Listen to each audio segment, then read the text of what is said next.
טוב שמשם טוב יום מוות ויום גזל ונחה נחה שבעל לדרך חמדי ודבר השם הטוב ורבי משה בן יהודה הכהן שנפטר זה היום בגדד שנתו רוח עד חנו בגן עדן בן עלמא הדין כאילו דרך חמול אליו אליו ושבע משקו נגרטיב יעברו שהוא ורוב משור השביל נאמר Amen, Amen. Nous rappellerons la mémoire des autres familles endeuillées dans un instant. Nous sommes réunis ce soir, mes amis, pour dire quelques mots très rapidement à la mémoire de Moshe, Maurice Cohen. Et je voudrais partager avec vous une petite réflexion sur la différence essentielle qui existe, puisqu'il s'agissait d'un homme qui était à la fois un grand homme de commerce, un grand homme de réalisation dans sa vie. Il a travaillé toute sa vie comme des dizaines et des dizaines de personnes réunies. C'est un homme qui, lorsqu'ils sont confiés pudiquement, me disant que pendant des années, il n'a jamais pris un seul jour de vacances. Et il a fallu qu'il attende un âge bien avancé pour qu'il commence à prendre des vacances. Mais sinon, il travaillait le jour, la nuit, l'été. Bref, c'était extraordinaire. Comment c'est vraiment à la force du poignet. Et ceci me rappelle justement un enseignement des Pirkei Avot qu'on enseigne régulièrement pendant cette période entre Pessah et Shavuot où il est dit « Velo chol ha-barbe b'shora mahkim ». C'est une drôle de manière de s'exprimer dans le Talmud qui dit « Ça n'est pas donné à tout un chacun de multiplier l'activité commerciale et d'être sage, de devenir sage. » Comme s'il y avait une sorte de parti pris de méfiance à l'égard de ceux qui vouent toute leur existence à la recherche du lucre, de la réussite économique, quant au fait que cela risque d'être au détriment, sur le compte d'autres valeurs qui sont des valeurs plutôt morales et plus profondes. Mais ça ne veut pas dire que c'est impossible. Ça veut simplement dire que ça n'est pas donné à tout le monde. Et lorsqu'on voit, nous qui l'avons connu depuis tant d'années, certains le connaissent depuis 40, 50 ans, moi je l'ai connu vraiment bien depuis un peu plus de 30 ans, et d'autres l'ont connu bien avant, mais que ce soit les uns ou les autres, nous avons connu un homme qui était attachant, qui avait du caractère, exactement comme on les aime, parce que ce sont les gens qui ont du caractère, avec lesquels on peut très bien savoir à qui on a affaire et à quoi s'attendre. On les préfère à ceux qui vous font avec des grands sourires miroiter tellement de choses et que finalement dans leur comportement ils feront le contraire. D'où vient cette sorte d'âme particulière qui consiste chez un juif et chez un être humain d'ailleurs par-delà à avoir cette capacité d'associer la réussite matérielle et spirituelle, puisque finalement c'est sûr que ce n'était pas un Talmid Chacham, mais c'était un homme qui était respectueux et des Rabbanim et de la Torah, et je dois le témoigner avec nos amis ici présents, que ces dernières années, après, entre guillemets, la retraite, qui n'en était pas complètement une d'ailleurs, il venait ici comme un enfant, tous les jours étudier. Il venait à toutes les prières matin et soir. Il assistait au cours comme si c'était un petit enfant. Et il me disait, vous savez, j'ai honte. Comment vous avez honte? Vous devriez être fier. Vous devriez être fier. Moi, j'ai honte de ceux à qui je parle depuis 30 ans, et il y a 30 ans, ils sont toujours les mêmes. Pas tous, grâce à Dieu, minorité. Mais lui, c'est tout le contraire. À son âge, il acceptait d'écouter. Lui qui avait été un grand chef d'entreprise et avec beaucoup d'employés et beaucoup d'associés et des membres de la famille, presque un patriarche, voici que cet homme-là, il vient comme un jeune enfant et il s'est remis, il a redémarré à zéro. Il s'est mis à apprendre, à parler. À 77 ans, il a suivi le cours de Talmud, vous vous rappelez, le Daf Yomi. Le cours quotidien du Daf Yomi, c'est-à-dire la fameuse page talmudique que nous faisons dans les plus grandes yeshivot, il est venu et il a assisté. Et tant que la santé le lui permettait, il était fidèle. Comment on est capable d'associer, c'est ça la question que je voulais en hommage, au rappel de sa mémoire, partager avec vous. Pour cela, il faut faire une distinction essentielle qu'on développera d'ailleurs lorsqu'on donnera notre cours sur Shavuot, mais que je voulais déjà en avant-première dire sur notre ami Rabbi Moshe Maurice Cohen, d'autant que cela provient d'une étude consacrée dans un ouvrage que les enfants de Maurice Cohen, les fils Cohen, ont voulu honorer la mémoire de leur père en offrant ces livres au Beth Midrash. Donc j'avais à cœur que nous disions un Dvar Torah sur les livres qui ont été offerts à sa mémoire. Et dans cet ouvrage, alors il y a beaucoup de questions merveilleuses, il y a une question que je vais partager avec vous et que je voudrais associer à l'âme de Maurice. où là-bas il est question de distinguer la différence qui existe entre la maturité des nations, en général, et la maturité du peuple d'Israël.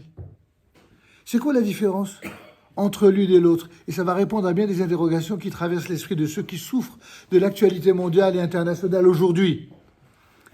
L'histoire nous enseigne qu'une nation dont toute l'activité économique se limite au seul domaine agricole et qui ne développe pas son commerce et son industrie décline automatiquement, non seulement matériellement, mais aussi intellectuellement et spirituellement, car elle s'isole et ne prend pas en compte la possibilité d'échanges culturels, technologiques, scientifiques. Ça, c'est la conceptia, ils disent en hébreu, des nations par rapport à la notion de l'isolement. L'isolement matériel, l'isolement économique, l'isolement des relations internationales. Eh bien, la maturité du peuple d'Israël, c'est tout le contraire. La maturité d'Israël dépend de son acceptation d'isolement. Comme il est dit dans la Torah, le peuple d'Israël va résider dans différentes étapes de son existence historique en état de solitude. Il y a certains grands hommes, même certains grands philosophes, il leur a fallu 40 ans pour comprendre qu'Israël vit dans la solitude. C'est des grands hommes. Il leur a fallu 40 ans pour comprendre cela. Sauf que, ceux qui ont contribué à faire d'Israël d'être dans la solitude sont justement ces grands hommes, qui, dans leur maladie à vouloir systématiquement ressembler aux nations, eh bien, se sont mis à critiquer, à vilipender, à dire des choses les pires qui soient lorsqu'Israël assume son identité propre, sa judéité, mais aussi son essolement. Mida keneged mida, diront certains en langage rabbinique, c'est une mesure contre une mesure. Alors, de quoi il s'agit pour terminer? L'intention divine est précisément, mes amis, ne croyez pas qu'on a besoin des antisémites pour avoir ce statut-là. Ça, c'est l'erreur de la faiblesse des juifs de l'exil que de croire cela, y compris parfois lorsque certains juifs en Israël vivent comme des juifs de l'exil. En vérité, l'intention divine est certainement de voir le peuple élu, ce fameux peuple élu, cultivé et chargé des meilleures qualités morales. Ça doit être la richesse du peuple d'Israël. Et quand plus on est moral, plus on est seul. Plus on est immoral, plus on a des intérêts communs avec les voyous. Ça, c'est une des leçons de l'histoire que le peuple d'Israël, à son corps défendant, a fini par comprendre. Mais ce peuple, évidemment, doit être, selon la Torah, un peuple également de paysans, attachés à leur terroir et vivant d'agriculture. Chacun sous sa vigne et sous son figuier, dit le texte. En fait, cette conception rurale de la vie en société a pour objet de nous mettre en garde contre les pratiques du commerce et de ses méfaits qui, lorsqu'ils ne sont pas faits avec un esprit propre, sont à l'origine de nombreux fléaux économiques et sociaux, pas du point de vue simplement de telle ou telle firme, de telle ou telle exploitation commerciale ou financière, mais également de telle famille, de telle communauté, de tel peuple, de telle nation dans les relations internationales. Comment compenser alors les indéniables avantages culturels que procurent les échanges intercontinentaux? Le commerce permet un renfort des liens au sein de la société grâce à l'interdépendance de ses membres, chacun pouvant apprécier l'apport de son voisin. En revanche, les paysans qui produisent sur leur domaine l'essentiel de leurs besoins vitaux sont d'ordinaire plus renfermés sur eux-mêmes. Or, ces données valables en elles-mêmes conviennent parfaitement aux autres nations, mais lorsqu'il s'agit du peuple choisi par la Providence pour recevoir la Torah et transmettre son enseignement à l'humanité, il est clair que ces règles sont carrément dépassées. Alors, pour terminer, mes amis, c'est quelque chose qui a évidemment un relent très profond, notamment dans la réalité économico-sociale de ce qui se passe en Israël, mais aussi en France. Imaginez un pays qui pense gérer et régler tous les problèmes sociétaux en fonction de la manière de gérer l'économie. Et que, exemple pris presque au hasard, il le fait sur le dos des paysans, des cultivateurs, de ceux qui travaillent la terre. Un pays qui fait ça, il met en danger son pays, quel que soit le pays. Et ça, on l'apprend d'Israël. On l'apprend de la Torah. La Torah nous dit que lorsque un peuple n'a même pas le respect de sa propre terre, il n'attirera en son sein que ceux qui viendront la détruire. Et ça, c'est pas un slogan de je ne sais quel extrême politique d'ici ou de là. C'est un enseignement de la Torah qui est valable aussi bien pour Israël que pour les nations. Et d'ailleurs, regardez un peu, vous n'aurez pas besoin de faire un grand effort pour vous rendre compte que c'est exactement ce que l'on déplore.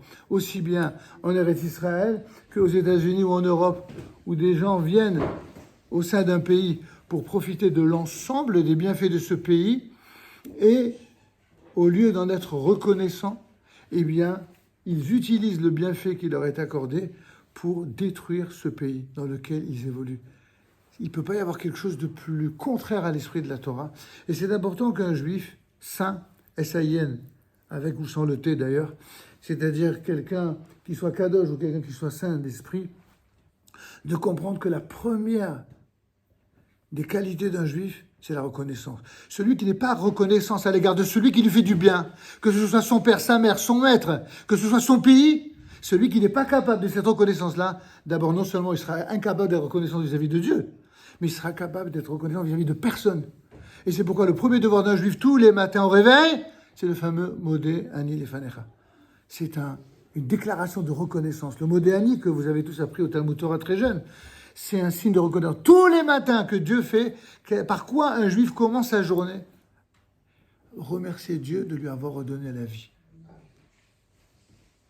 Eh bien, je peux vous dire que Maurice Cohen, faisait partie de ces hommes qui, de ce point de vue, étaient absolument exemplaires.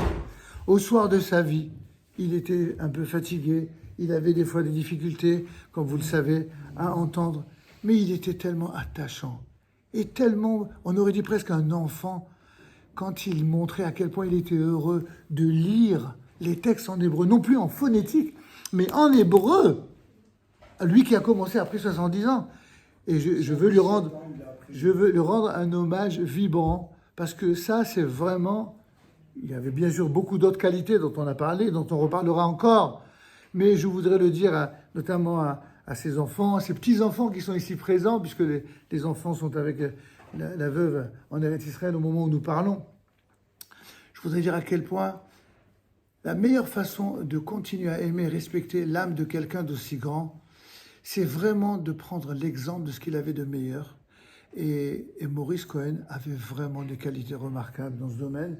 Et que Dieu fasse que ces quelques mots que nous avons pu échanger, que nous avons pu partager en hommage et à la mémoire de son élévation vers Dieu, soit une source de bénédiction pour tous ses enfants, pour tous ses petits-enfants, pour son épouse, ainsi que tous ceux qui sont venus nombreux ce soir, et sans doute encore plus nombreux en Israël, pour honorer sa mémoire. Amen. Kini Ratson, Kaddish. Rabbi Hanan Melachim Versa Kadosh, Baruch Hu Lezakozavecha, Hirba Lem Torah Shemar, Ana Haviz Vadil Torah, Veyadir Kaddish al Israël.